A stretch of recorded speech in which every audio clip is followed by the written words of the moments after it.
What secrets do these civilizations hide? Pre-Columbian Chile is a fascinating and diverse period.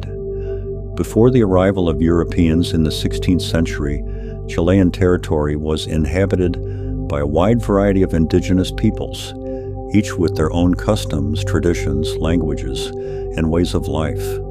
Chile's geography, with its vast territory stretching from the Atacama Desert in the north to the southernmost region of Tierra del Fuego, is unique. Due to this variability in climate and geography, indigenous peoples adapted uniquely to their environment. Northern cultures, such as the Aymara and Atacameños, adapted to life in desert and Andean conditions.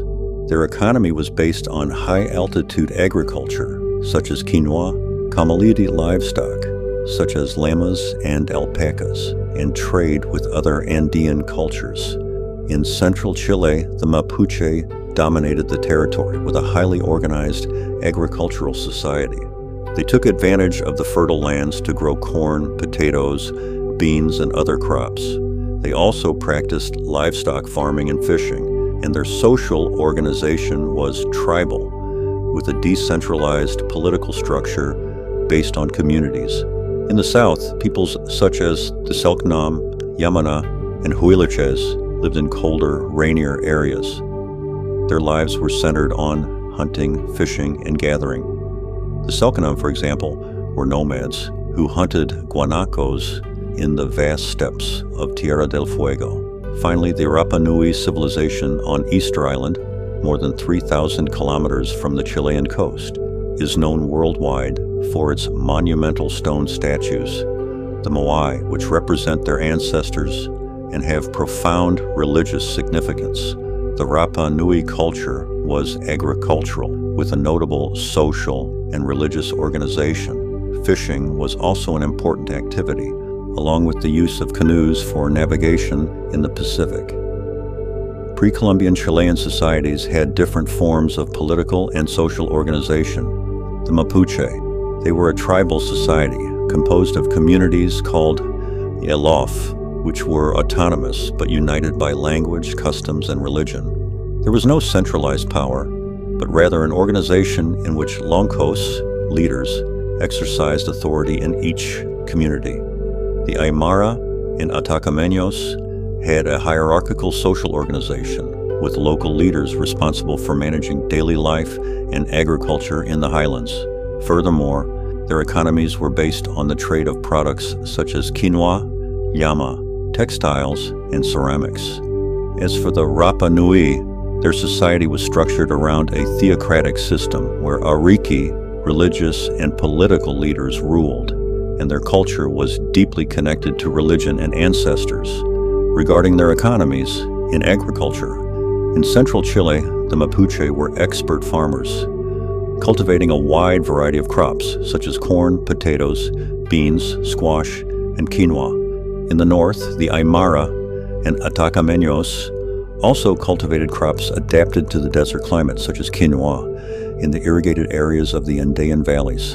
In livestock and fishing, in the south, peoples such as the Selk'nam and Yámana relied on hunting guanacos, fish, seals, and other animals, while on the coast, fishing communities such as the Changos were adept at capturing fish and shellfish. The Mapuche, for their part, also raised livestock and were skilled at fishing in rivers and lakes. In terms of trade, there was significant commercial exchange between different indigenous groups, even across current regions and borders.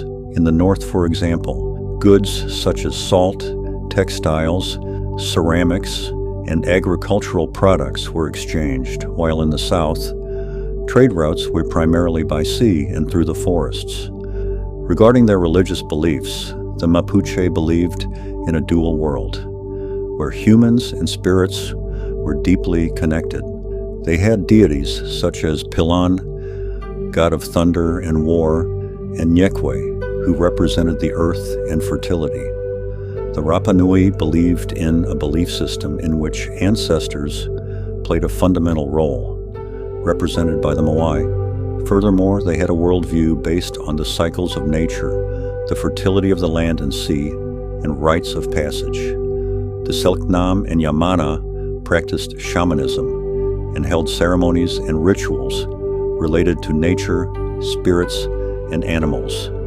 The little Inca prince of Cerro El Plomo in Chile, about 9 years old, who was offered as atonement to the sun god, appears to be sleeping peacefully, his head in his hands as if about to wake up, overloaded with silver and gold offerings, feathered amulets, and with 123 pigtails on his head, he was stunned with chicha and coca and carried on a chair to the sacred peak, where the ice overtook and mummified him.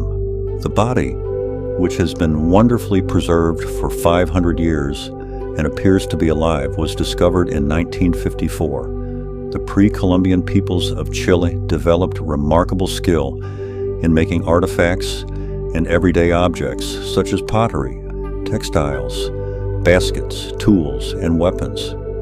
The Mapuche, for example, were famous for their metalwork, especially gold and silver, and also created fine textiles with alpaca wool. One of the world's highest treasure chambers was discovered at an altitude of 6,050 meters above sea level at the summit of Pili volcano in the Chilean Andes. A red feather fan, braided cords, a woven belt, fragments of a multicolored tunic, an oxidized copper bracelet, and a silver idol were found on the rim of the extinct crater. These offerings recall the worship of the volcanoes from which indigenous peoples are said to have ascended. This cult was still practiced at the time of the Spanish conquest. The architecture was also notable, with the Rapa Nui creating the moai and the Mapuche building rucas, dwellings of wood and thatch. In the south, the Selk'nam and Yámana used animal skins for clothing and shelter.